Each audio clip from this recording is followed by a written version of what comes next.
سورہ ممتحنہ سورہ ممتحنہ کا تعارف۔ اس سورت میں 2 رکوع اور 13 آیات ہیں۔ سورہ ممتحنہ کے مضامین۔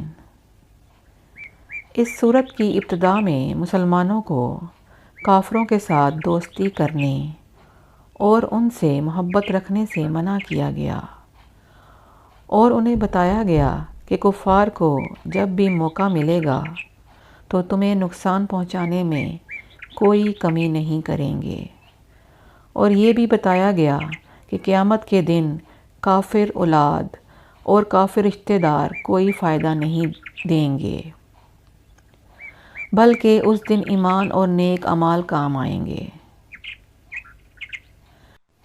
اس کی مثال کے طور پر حضرت ابراہیم علیہ السلام اور ان کے ساتھیوں کی سیرت بیان کی گئی کہ کس طرح انہوں نے اپنی مشرک قوم سے بیزاری کا اظہار کیا تاکہ مسلمان حضرت ابراہیم علیہ السلام کی سیرت کو اپنے لیے مشعل راہ بنائیں۔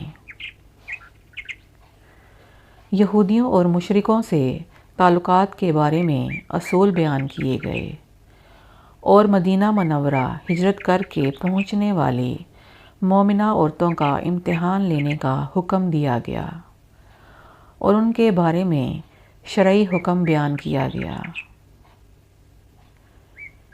اس سورت کے آخر میں مسلمانوں کو یہودیوں کے ساتھ دوستی کرنے سے منع کیا گیا ہے۔